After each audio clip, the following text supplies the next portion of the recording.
देखिए, हमारी सरकार ने ये फैसला किया कि जो भी बीजेपी के द्वारा अधूरे कार्य छोड़े गए थे उसमें तुरंत प्रभाव से उन कार्यों को पूरा किया जाए। इस दृष्टि से हमारी सरकार ने कार्य किया है।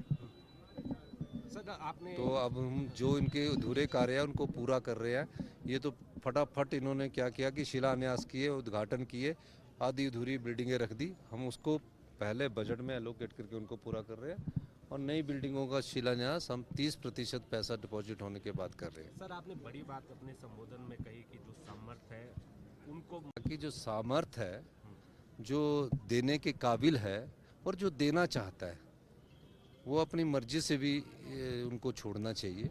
तो ये अच्छी बात है ना। अगर मुख्यमंत्री और उसके मंत्रिमंडल और उनके अधिकारी जो छोड़ना चाहते हैं सब छोड़ेंगे, तो उसमें मंत्रिमंडल के सदस्यों ने तो पहले ही कह दिया। तो अपने आप से भी समाज को कुछ देना होगा।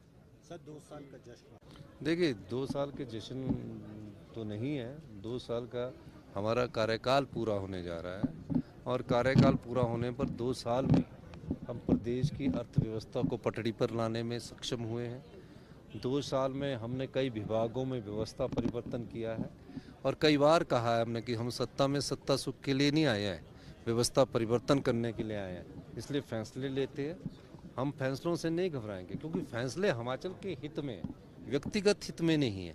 पर जो भारतीय जनता पार्टी की सरकार थी उन्होंने व्यक्तिगत और पार्टी हित में जब फैसले लेकर प्रदेश की संपदा को लुटाने का कार्य किया, हमारी सरकार उस प्रदेश की संपदा को लुटने ना देगी, ना लुटाने देगी, बल्कि उसको संपदा को अपने पास लाकर आम किसान, जनता और महिलाओं के सम्मान के लिए और युवाओं को रोजगार देने के लिए खर्च करेगी। सर हाइड्रो पावर प्रोजेक्ट ये इन प्रोटेस्ट है क्या? नहीं, ऐसा होता है कि जब सरकार 64 करोड़ रुपया जब उसका आर्बिट्रेशन और सिंगल बेंच ने फैसला किया है, उसके पास एक नियम है जिसमें जो जिसने पैसे लेने होते हैं वो बोलता है कि आप किस प्रॉपर्टी का वो करेंगे। उस नियम के तहत उसमें आगे बात करते हैं और उसकी अपील तब सुनी जाती है जब उसके पैसे जमा होते हैं। तो उसमें पैसे जमा करने में थोड़ी सी देरी हुई, मैंने उसकी भी जानकारी प्राप्त की है। ऐसे ही एक देखो राजस्थान गवर्नमेंट है, उनका बीकानेर हाउस करने के लिए कुड़क कर दिया गया। तो ये व्यवस्था ऐसी है, तो इसमें कोई ज़्यादा इसको सीरियस लेने की ज़रूरत नहीं है। और सब लोग जो वकील होते हैं वो भी जानते हैं कि ये एक व्यवस्था है, क्योंकि जब हमने अदानी के 280 करोड़ रुपए जमा किए थे उस समय भी हमारे खिलाफ फैसला आ गया था। हमने उसको भी जीता है और इसको भी हम जीतेंगे। तो मेरा कहने का मतलब है कि जो प्रदेश की संपदा को लुटा दिया जाता है कि इनको दे दिया जाए, वो हमारी सरकार नहीं करने वाली। आखिर में सर महाराष्ट्र देखो, लोकतंत्र में ये सब चलता है।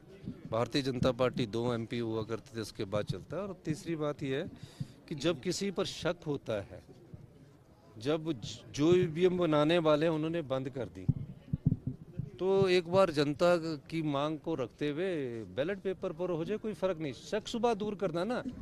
अब टेक्नोलॉजी तो कोई भी है, किसी भी टेक्नोलॉजी को हैक किया जा सकता है।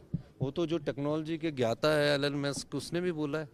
तो अगर शक दूर करना हो तो एक बार हिंदुस्तान में बैलेट पेपर पर भी चुनाव हो जाए तो शक भी दूर हो जाए। धन्यवाद। Thank you.